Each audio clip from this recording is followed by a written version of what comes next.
أنت معكم لغة ثانية غير اللغة العربية. نعم، العامية التي متداولة في بلادنا. الله، هل ممكن تكرمونا بأن نسمع هذا قليل منه؟ لكن لا أظن أنك ستفهمها أخي. Ahlan bikum di balik podcast. Seperti biasa kita masih ngobrol dari Tarim dan kali ini kita masih bersama Said Muhammad Maula Edit bin Jindan. Gitu terus dari kemarin. Ya Rohit, mau gimana lagi?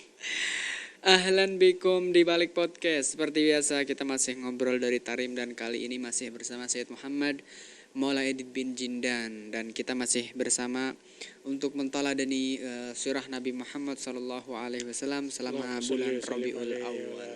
Habib, bakhair. Bakhair, alhamdulillah, sehat selalu. Antum bosan gak lihat anak?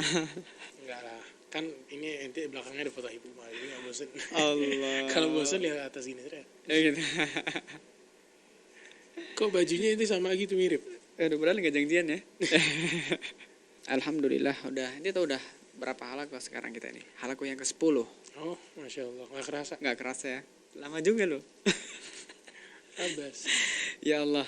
Untuk episode kali ini dan beberapa episode ke depan kita masih ngebahas tentang ghazwah ataupun peperangan dalam Islam.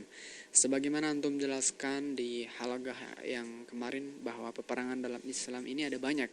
Makanya kita ingin memperjelaskan ataupun kita ingin mempelajari sirah dan mendalami peperangan, mendalami sirah cerita peperangan dalam Islam lebih dalam. Kali ini kita akan ngebahas tentang peperangan Uhud. Pertanyaan pertama, apa sebab terjadinya peperangan Uhud? Alhamdulillah, wassalatu wassalamu ala sayyidina Rasulillah, Sayyidina Muhammad bin Abdullah wa ala alihi wa sahbihi wa man walah. Amma ba'du, yang menyebabkan terjadinya perang Uhud itu adalah seperti yang kita ceritakan di halagu yang sebelum ini, kita kan cerita tentang perang Badar, ya kan? Nah, setelah para orang-orang musyrik pulang ke Mekah dengan membawa kekalahan, mereka ngerasa dendam sama Nabi Muhammad SAW dan para sahabat. Lalu mereka ingin balas dendam. Ketika telah sampai bisnis Abu Sufyan dan orang-orang Mekah, mereka pun memiliki suatu strategi. Gimana? Jadi pembesar orang musyrikin di saat tersebut setelah meninggal Abu Jahal di perang Badar, yaitu Abu Sufyan, terus Ikrimah bin Abi Jahal, terus Abdullah bin Abi Rabi'ah, sama satu orang lagi. Itu mereka berkumpul untuk apa? Membuat strategi. Apa strateginya? Mereka bilang ke orang-orang Mekah, ini bisnis kalian telah datang, akan tetapi kita telah melewati suatu peperangan untuk menyampaikan bisnis ini dengan selamat. Maka gimana menurut kalian kalau misalkan ini kita pakai buat apa? Kita pakai buat melawan Muhammad dan para sahabatnya. Untuk kita melawan Muhammad. Mereka bilang gitu kan. Untuk melawan mereka, memerangi mereka di perang yang akan datang. Dan itu saat tersebut apa yang datang bisnis dari Syam itu yang mereka miliki 1.000 onta. 1.000 onta. Dan juga 50.000 dinar. Dinar ini keping emas. Itu mereka infakkan itu semua untuk apa? Untuk menjauhkan orang-orang dari agama Allah. Untuk membunuh dan melawan Nabi Muhammad dan para sahabatnya. Jadi mereka kayak pakai politik gitu ya? Iya. Menyuap dengan unta. Lalu itu semua mereka pakai buat apa? Mereka pakai untuk beli alat-alat perang untuk melawan Nabi Muhammad dan para sahabatnya. Sampai hari pertama, hari kedua setelah mereka kembali dan semua mulai sembuh lagi dari luka-luka mereka di peperangan Badar, setelah kekalahan mereka pun bangun dan bangkit dengan persiapan yang lebih kuat lagi. Berapa jumlah mereka? Jumlah mereka 3.000 orang. Pertama kan 1.000 orang. Yang kedua jumlah mereka 3.000 orang. Karena setelah mereka kalah, Abu Sufyan ini pintar dia nyuruh memanggil penyair-penyair orang Arab. Karena syair itu membuat di hati seseorang semangat gitu. Akhirnya penyair ini disebarin ke gobilah ini, ke setiap suku untuk bacain syair-syair yang buat mereka itu semangat buat perang. Jadi ikut perang nanti sama orang-orang musyrikin. Sampai datang semua sekitar 3.000 orang. 3.000 orang. Mereka bawa apa? 1.000 onta, 200 ekor kuda, dan 700 baju perang. Baju perang. Buat apa ini semua? Buat ngalahin Nabi Muhammad. Lalu Sayyidina Abbas. Jadi Sayyidina Abbas itu saat itu mereka emang Sayyidina Abbas itu dari dulu di mana? Dia ini di Mekah. Iya, dia di Mekah. Dia setiap saat ngirimin kabar ke Nabi Muhammad yang di Madinah. Ngirimin kabar orang kafir bikin gini dan gitu. Jadi dia pura-pura kalau dia nih orang musyrik, padahal dia muslim. Jadi dia ngirimin surat, ada ini, ada kabar ini, ada kabar gitu. Ketika dengar kabar gini langsung ngirim surat ke Madinah. Nabi Muhammad dengar kabar gitu dan para sahabat mulai siap-siap. Jadi siap-siap kapan aja datang, kapan aja diserang, mereka harus selalu siap. Terus ada siap. Sampai akhirnya orang-orang kafir ini mereka berangkat.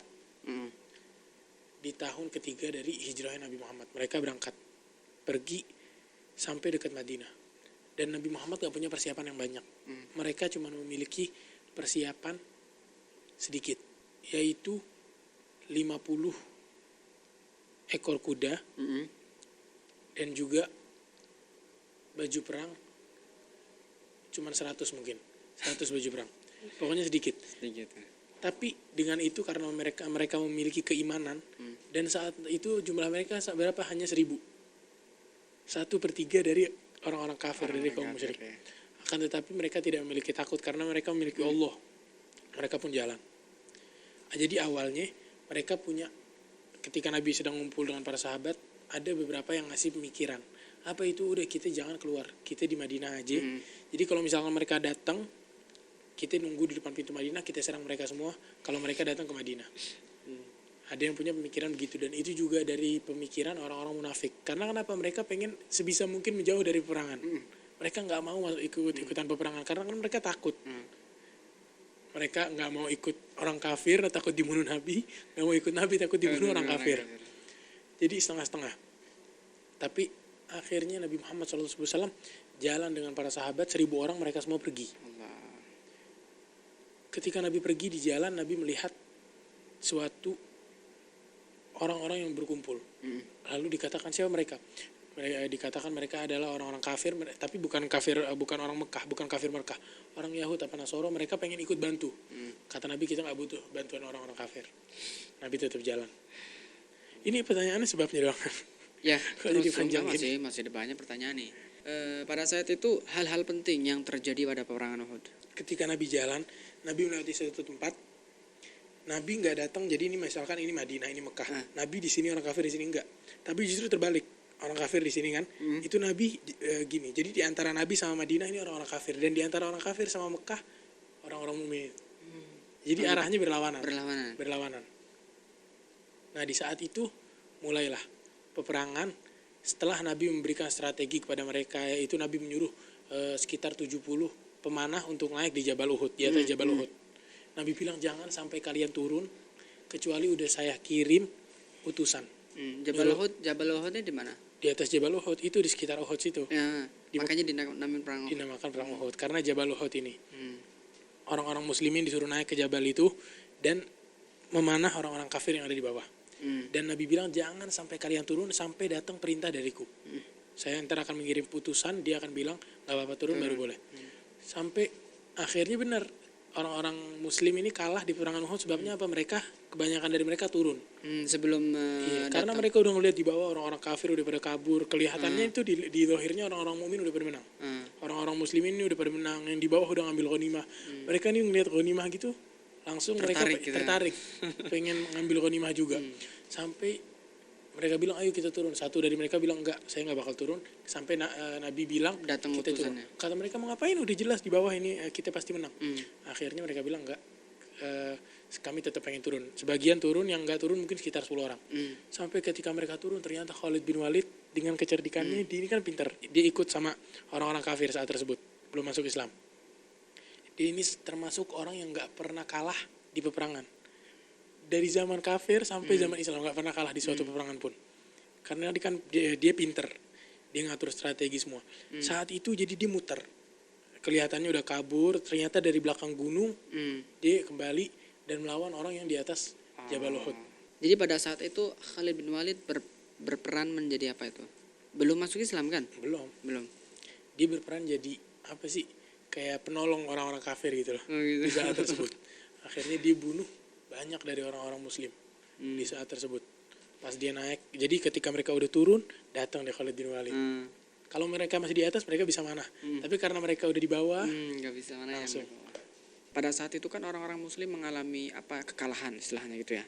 Dan sampai ada kabar bahwa Rasul Shallallahu Alaihi Wasallam itu telah wafat di peperangan Uhud. Iya, gitu nggak? Iya. Ya. Jadi karena Ntar dulu belum selesai pertanyaannya. Jadi apa kesan para sahabat ketika mendengar bahwa Rasul Shallallahu Alaihi Wasallam telah gugur? ketika sahabat mendengar kabar tersebut, mereka yakin kalau itu kabar benar. Oh, gitu. Iya, karena mereka dengar tiba-tiba lagi perang, kan berpisah satu sama lain perang. Ini lawan orang musyrikin di sebelah sini, yang ini di sebelah sini. Tiba-tiba mereka dengar kabar kalau Nabi ini kalah. Nabi meninggal, Nabi terbunuh. Orang-orang kafir itu jadi ada satu orang yang terbunuh, mereka kira itu Nabi, padahal itu bukan Nabi. Lalu orang kafir ini yang habis membunuh ini dia senang. Dia kembali ke teman-temannya, Muhammad udah saya bunuh, Muhammad udah saya bunuh. Gitu. Ya dia bilang gitu, orang-orang muslim yang dengar langsung kayak patah hati gitu, kayak kekuatan mereka semuanya habis. Setelah Nabi Muhammad SAW meninggal, setelah mereka dengar kalau Nabi ini dibunuh, lalu Nabi Muhammad SAW terus berperang yang belum terbunuh saat tersebut dengan beberapa orang, sekitar 10 atau 9 orang sampai terbunuh satu demi satu. Dan Nabi terus berperang sampai di saat tersebut topeng perang yang Nabi pakai itu nusuk ke pipi Nabi. Pipi Nabi robek karena peperangan tersebut. Terus juga Nabi Muhammad giginya patah. Pokoknya banyak deh kalau kita sebutin jadi sedih gitu kan. Nah, intinya di saat tersebut Nabi langsung memanggil kaum-kaumnya biar Nabi meyakini mereka kalau Nabi belum mati. Padahal di sekeliling Nabi kebanyakan orang kafir, tapi Nabi nggak takut. Walaupun di sekelilingnya orang kafir, orang muslim ini lebih jauh jaraknya daripada orang kafir. Kalau Nabi panggil pasti orang-orang kafir yang bakal datang lebih cepat. Tapi Nabi tetap manggil. Ketika orang-orang udah pada balik semuanya, Nabi nyuruh Sayyidina Abbas untuk manggil para sahabat, orang-orang yang bai'ah agobah, orang-orang yang hadir. Semuanya itu Nabi panggil-panggilin. Sampai Nabi Muhammad SAW di saat tersebut ketika disusah ini, jadi kan Sayyidina Abu Bakar, Sayyidina Umar dulu jauh dari perangan. Dengar Nabi manggil langsung mereka semua kembali. Sayyidina Abu Bakar, Sayyidina Umar, Sayyidina Ali, semuanya mereka kembali ke peperangan tersebut dan ngelilingin Nabi, bantu Nabi lagi. Terus setelah Nabi manggil semua, mereka dengar suara Nabi, kembali lagi berkumpul lagi orang-orang mukmin. Sampai mereka jadi kuat. Tapi tetap aja, jadi yang di kekalahannya ini seakan-akan bukan yang di sekeliling Nabi, yang di atas gunung itu. Yang di atas gunung. Sekitar 70 orang atau lebih itu meninggal. Terus juga Sayyidina Hamzah meninggal Di peperangan Uhud. di peperangan Uhud. Setelah dibunuh sama Wahsy. Wahsy ini budak seseorang. Dia bilang, Wahsy kalau ente pengen bebas, udah gak jadi budak lagi, bunuh Hamzah. Akhirnya Wahsy di saat tersebut masih kafir, tapi ntar masuk Islam. Dibunuh Sayyidina Hamzah, dilempar tombak. Dilempar tombak ke Sayyidina Hamzah. Dan dahulu Sayyidina Hamzah dikenal dengan Asadullah, macan Allah atau singa Allah. Tapi di saat tersebut Sayyidina Hamzah udah waktu wafatnya dan waktu dibunuhnya, akhirnya Sayyidina Hamzah dibunuh. Terus setelah orang-orang muslim pada mundur semua, itu orang-orang kafir apa yang mereka lakukan sama mereka tuh di tamsil, apa tamsil kalau bahasa Indonesia? Acting, bukan? Kok acting sih? Acting, tamsil. Enggak, jadi mukanya orang mukmin itu yang udah meninggal ditambahin luka. Orang-orang mukmin itu yang udah meninggal tangannya diputusin, kupingnya di apa namanya? Dipotong, hidungnya semuanya. Ini apa? Amputasi bukan? Iya, itu bukan amputasi. Apa sih? Dipotong-potong, disiksa. Pokoknya disiksa deh. Itu ada bahasanya, lupa. Intinya itu deh. Intinya itu. Udah. Sampai akhirnya ketika Nabi Muhammad SAW pengen balik, ini sebelum ituin mereka, ketika mereka orang kafir sudah pengen balik, Nabi pengen balik, orang kafir ini masih bingung apakah Nabi itu udah terbunuh atau belum. Lalu Abu Sufyan ini naik ke atas gunung yang memisahkan antara orang mukmin sama orang kafir. Dia bilang, apakah ada Muhammad atau sudah mati? Orang mukmin semua diam. Nabi suruh mereka diam, jangan ada yang jawab. Apakah ada Abu Bakar? Mereka bilang Ibn Abi Guhafah. Yang dimaksud Sayyidina Abu Bakar. Apakah ada? Mereka semua diam. Apakah ada Umar bin Khattab? Mereka semua diam. Lalu dia bilang, pokoknya dikatain orang mukmin. Sampai Sayyidina Umar ini awas, marah dia. Panas. Sayyidina Umar panas. Langsung dijawab, apa yang kita mau wahai Abu Sufyan? Lalu Nabi bilang, lalu dia bilang, siapa engkau? Dia bilang, saya Umar, gini-gini. Lalu Nabi bilang, deketin dia. Kayak dipanggil, wahai Ibn Khattab sini, mendekatlah. Nabi bilang, lihat apa yang dia mau. Langsung Sayyidina Umar datang. Sayyidina Umar datang ngomong sama dia, ngobrol, bahas tentang peperangan lah. Mereka bilang, apakah Muhammad sudah mati, bahas gitu. Dia nanya, Muhammad sudah mati atau belum? Kata Sayyidina Umar, yang engkau sebutin semuanya masih hidup, nggak ada yang mati satupun. Dan Allah telah menyisakan di orang-orang mukmin ini yang hebat-hebat, mereka tuh masih ada, bukan yang udah kalah semua, enggak, masih banyak yang hebat-hebat. Terus katanya Abu Sufyan, emang gitu peperangan, begitulah peperangan. Terkadang kita menang, terkadang kita kalah. Jadi kita ini sama, seri. Kata Sayyidina Umar, demi Allah nggak seri. Kok bisa? Orang yang meninggal dari kita masuk surga, yang meninggal dari kalian masuk neraka. Masa seri? Beda jauh bedanya. Sayyidina Umar bilang gitu. Terus Nabi Muhammad SAW setelah itu kembali. Habis itu baru menguburkan orang-orang yang meninggal di peperangan Uhud. Terus gimana itu syuhada Uhud dan proses pemakamannya? Mereka dimakamkan seperti Nabi suruh. Tetap pakai pakaian perang yang mereka pakai. Ada dari mereka yang udah ditelanjangin sama orang kafir, ditutupin lagi. Bahkan saat tersebut Nabi kan nggak punya pakaian yang banyak, nggak kaya gitu lah orang-orang muslim. Jadi ada beberapa mayit yang 2 di satu baju. Di satu kuburan tuh terkadang 2 orang, 3 orang. Intinya semuanya dikubur sama Nabi Muhammad. Dan Nabi bilang, sesungguhnya mereka ini orang-orang yang meninggal mati syahid, ntar akan dibangkitkan oleh Allah. Mereka memakai pakaian syahid mereka untuk menyaksikan kalau mereka ini habis perang.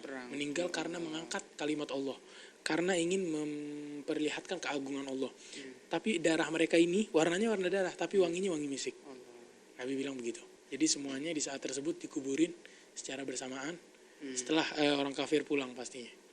Terus juga ada orang mukmin yang mereka nggak dikuburin di Uhud, tapi Nabi bawa ke Madinah, di Madinah baru dikuburin.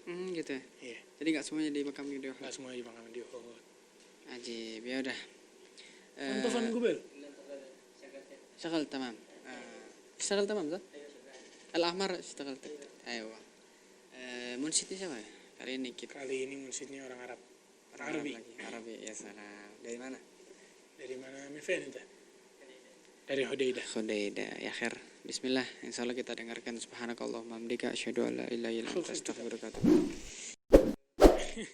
ilaik. لا عادي رهيط ايش ولا بيتغير اللحن معنا فرح صعب. لا مباشرة. ايوه خلاص مباشرة بس. معنا فرح بالنبي عسى علينا يدوم يا مرحبا شهر رحمة علينا عموم شهر العطايا الجزيلة والمنان والعلوم من سر من ليس يحصى ما حواته الرقوم يا مرحبا بالشموس الشارقة والنجوم يا أهل التجارات من عنده بضاعة يسوم ذا موسم الخير كل حول سوقه يحوم شدوا إليه ارحلوا جدوا إليه العزوم جدوا إليه العزوم خذوا قسمكم لي قد خرجني القسوم ذا بحر يا بخت من هو فيه أمسى يعوم الحمد لله كل قد بلغ ما يروم وواجهتنا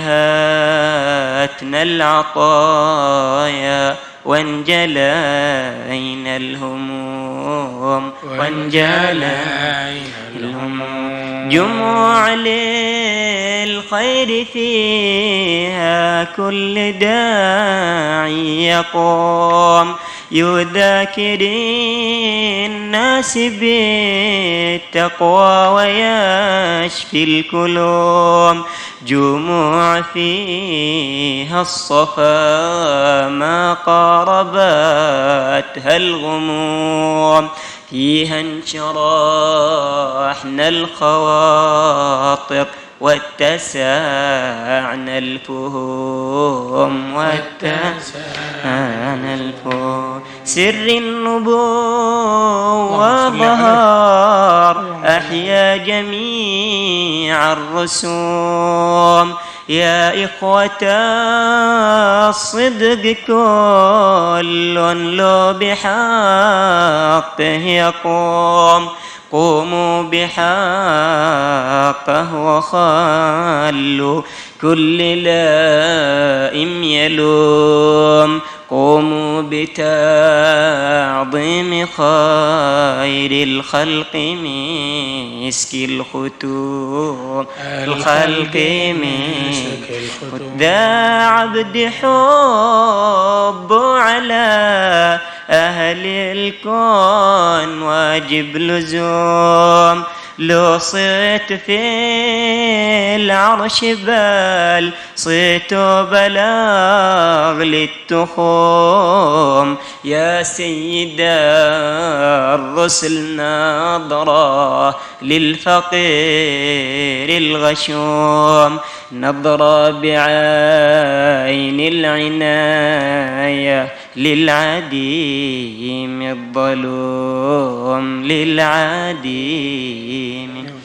نبغى شفاعة كبيرة منك ساعة تقوم لنا ومن قد حضر معنا طواف القدوم تجري لنا من عطاياك الجزيل عتوم والجمع مقبول والقاصد بلاغ ما يروم عليك صلى إلهي ما طلعنا النجوم والآل والصحب والخاتم على ما يحوم عليك صلى إلهي ما طلعنا النجوم والآل والصحب والحائم على ما يحوم معنا فرح بالنبي عسى علينا يدوم يا مرحبا شهر رحمة علينا عموم ما علينا عموم اللهم صل وسلم وبارك. ما شاء الله ما شاء الله. من فين الأخ؟ من الحديدة. ما شاء الله. أنت معكم لغة ثانية غير اللغة العربية؟ نعم العامية التي متداولة في بلادنا. الله، هل ممكن تكرمونا بأن نسمع هذا قليل منه؟ لكن لا أظن أنك ستفهمها أخي. عادي ما في إشكال، قل لا بأس. قل لا فضفوك. متى سنروح للدار؟ إن شاء الله بعد 5 دقائق. طيب شوف أنا أفهم. الآن بنبوك، الوقت متأخر، بيغلقوا علينا البوابة يمكن. متى بتبوك أنت؟ بتبوك معي ولا بتبوك هنا؟ أنا ببوك معك أنا. يلا بنبوك سوا يلا. ببوك يعني بالروح صح؟ مفهوم. خلاص هذا بس. خلاص كفي.